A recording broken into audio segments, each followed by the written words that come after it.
పరిమళము నీదేనా నాలో పరవశం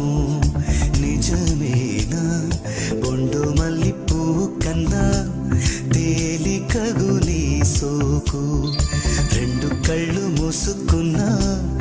లాగు మరి నీ వైపు సొగసును చూసి పాడగాయలా కనులకు మాట రాదుగా అలా